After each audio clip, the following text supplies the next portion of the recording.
Morning everyone. We had a really nice night's sleep here. We're just south of Mallaig. Mallaig's over there, and we found this parking space, and it's on Park for Night, this very good app that we use, and we found this place pretty easily, and it was nice. I liked it.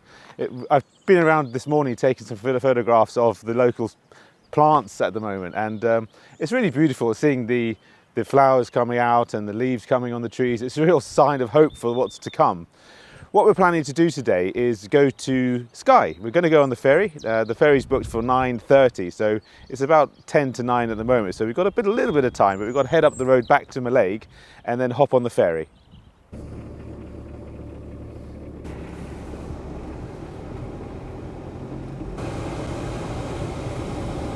We're coming into Mallaig now, and on the right there you see the railway line, and that's the famous Harry Potter railway line, and it ends right in Mallaig. That's the end of the line, just the sea after this.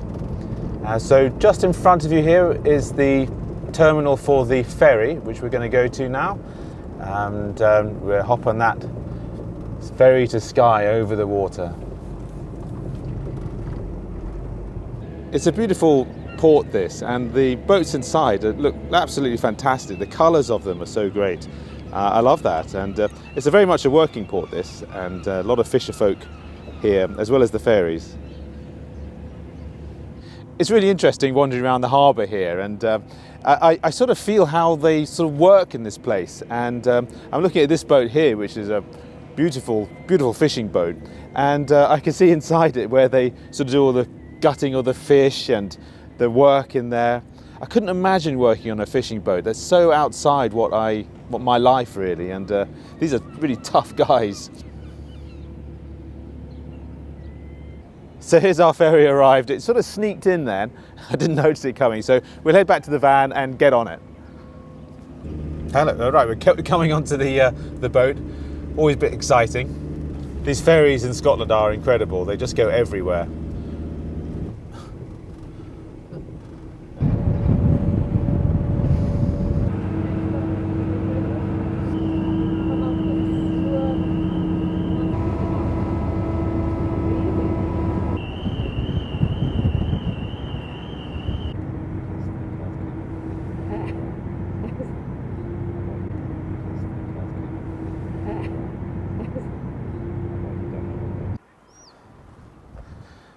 We've arrived on Skye. The ferry pulled in right at the very southern tip of Skye from Mallaig. So it was a nice trip over, and I thoroughly enjoyed doing lots of the little video shots of the waves, and I always find that really pretty to do.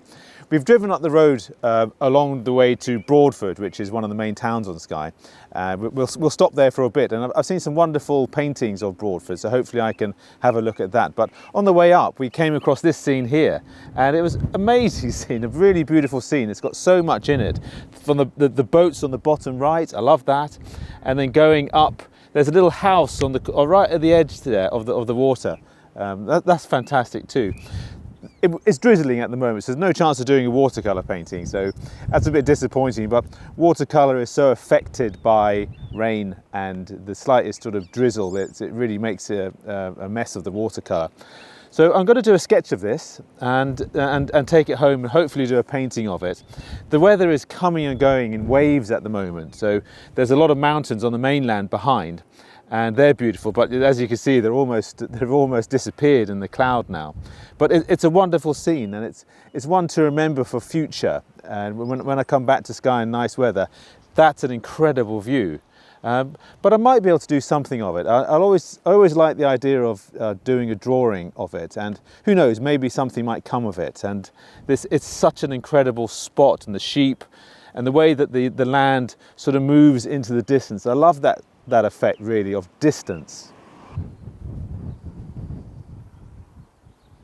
One of the interesting things about doing sketches or painting plein air in general really is the composition of the picture, and I'm very, very interested in composition, and I think it's one of the most important parts of painting.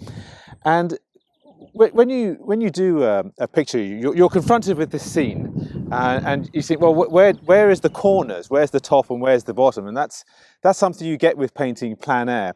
You don't get it in the studio when you're painting from a photograph, because the photograph has an edge to it all the way around, so you sort of know where you stand. But when you stand in front of such a magnificent scene, there is no edge, there is no top, there is no bottom. So you have to work out where all of those things are sort of in your mind, and this is where the sketch for me comes in. It gives me a boundary. It gives me the opportunity to work out where the top is, where the two sides are, and where the bottom of the picture is. And it's always a little bit complex trying to work out initially where I'm going to place things. So that's the real challenge of the drawing. So we have the boats at the bottom, and so this is quite an important consideration. Do I have them here in the bottom right or in the middle? Those are the decisions you've got to make, and I quite like the idea of having it sort of not on the right, but sort of in the middle. So if I have them there, so that would be my first sort of moment of the sketch, really. And so everything's going to be worked out from that point on. We're right by the side of a road here, so there is a lot of traffic. So that's what you're going to hear a bit of. So I'm going to decide to put the boats in that position there. Okay, so everything else now flows from that. So trying to get everything in proportion to that one spot. Okay, over to here. Islands coming in. So it's a very loose sketch. I'm just hinting where things are, really, rather than taking it too seriously and trying to produce a terrific drawing. I'm not really interested in terrific drawings with painting, because I want to do my best on the actual watercolour painting. So this is just for compositional purposes. Where I'm going to put things on the piece of paper. There's a house here. I find that interesting. Right there.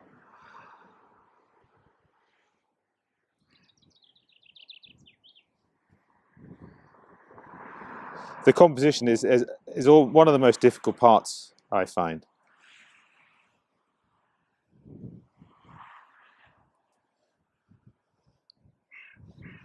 So this is the first attempt at the sketch, and whether it's the final sketch, I don't know. Sometimes you have to work out different ideas and how to get it in.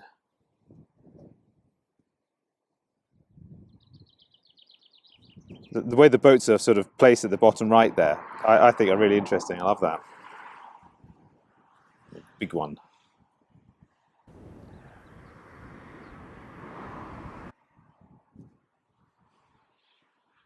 Okay. And then round to the left, we've got a bush coming in here. Gorse bush. You carry on a little bit lower there as well.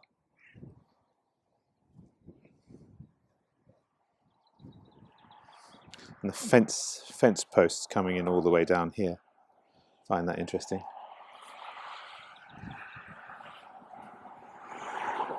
So it's whether to include the houses on the right or the boats on the left. You've got to make decisions on this.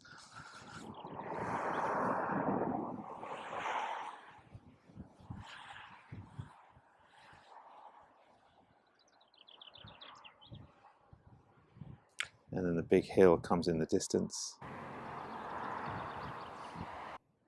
And there's the sea coming into there. That's the sea there.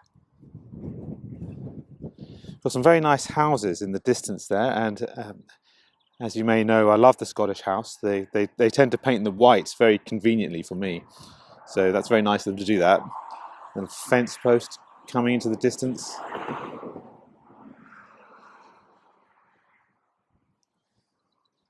And then you have the islands, little islands spreading across here.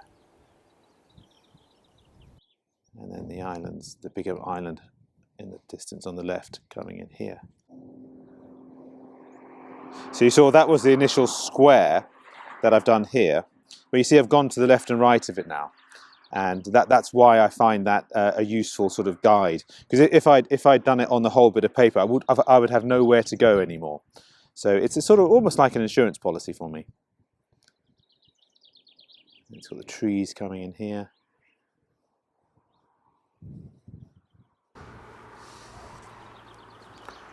There's little bits of land. So we've got some houses. There's a house there, just tucked away. And then a house at the top here, which I like. The house behind. So I can fill those in when I actually do the painting. And a lot of little sort of lakes around.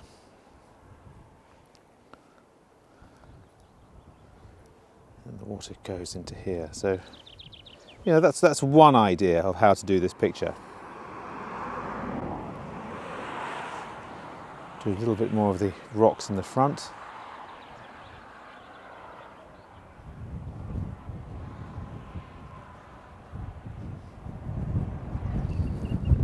Yeah, so I quite like the boat sort of in the middle-ish rather than the bottom right. So I thought that's quite nice. There's so many ways in which you could compose this picture, by having the boats here or having them over this side.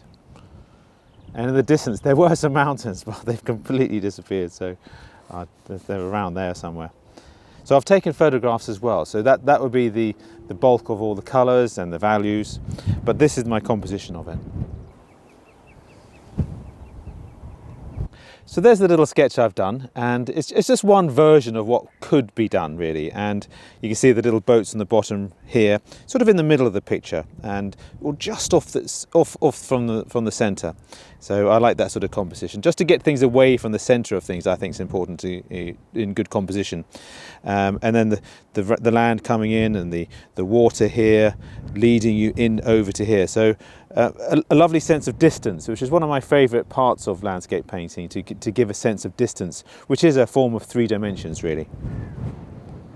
We've arrived here in Broadford. It's a place I've been to many times, but I've always sort of passed straight through it, and I haven't really had a closer look at the place. But I think there are some pictures here that are really worth looking into. You have this harbour scene behind me, which is really nice, and the mainland behind the harbour there, so that's a nice scene. But I've also seen other paintings from the buildings over there looking onto Broadford up here, low tide. And behind you, there's well, behind Tanya really is a huge mountain, but you can't see it at the moment. It's just completely clouded in. So we're going to wait here for a bit, and hopefully the clouds are going to disappear. But it may not be today. It might be tomorrow. So we've just got to be a bit patient now. That's one of the things about landscape, is it's never really as you want it. You've always got to wait for something.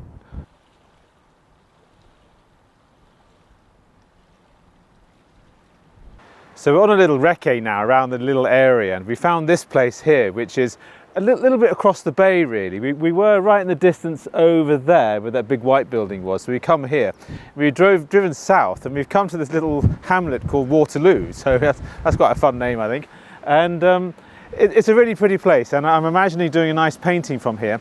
Normally the mountain, you can see the mountain there, but the cloud base is so low that it's just not giving us the mountain. So we need that as part of the composition, really. So it's just a question of waiting around, and there's a lot of waiting in landscapes painting and photography too. They have to wait for ages just for the right circumstances and the right lighting to come along. And that's what's so important about landscape painting. The right lighting is everything. So it's just a waiting game.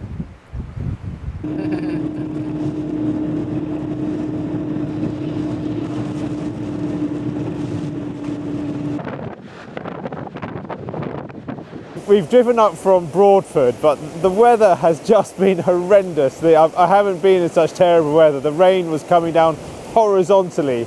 It wasn't much fun, but it was an adventure. We've certainly had an adventure coming out to Skye.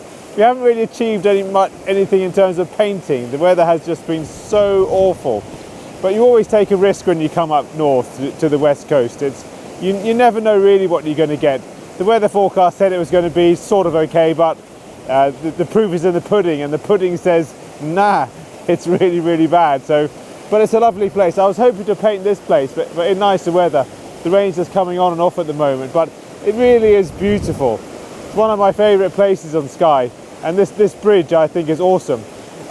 A good point is that I've never seen so much water coming through here before.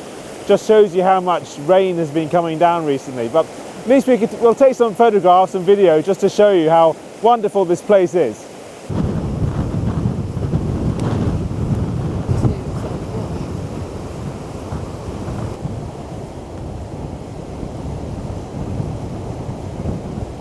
It's an incredible place. The wind is ferocious. We'd almost be blown over. There's a road right behind us, but you can't even hear that because the wind is so loud. But this is just incredible. The sheer beauty of this and the way that the river snakes up into the mountains, I think is just spectacular. I love that part of it. And if it was a decent day, I would have just revelled getting my watercolour paints out, but it's too brutal. Scotland at this time of year can be really nice. We've had some wonderful times in April trying to look around Scotland, but not this year. This year is brutal, is the only word I can use for it really. But stunning though. That the mountains in the background and the sheer volume of water coming through is breathtaking. We'll finish off here now and take these memories with us. And it's time to go and look for a parking now. We've got to find a place to sleep tonight. So we'll head back to the van quickly and see what we can find. It shouldn't be too much of a problem, but the wind is so amazing on Skye at the moment. We don't want to be blown away in the middle of the night or the skylight coming off. So we'll try and find somewhere a little bit sheltered.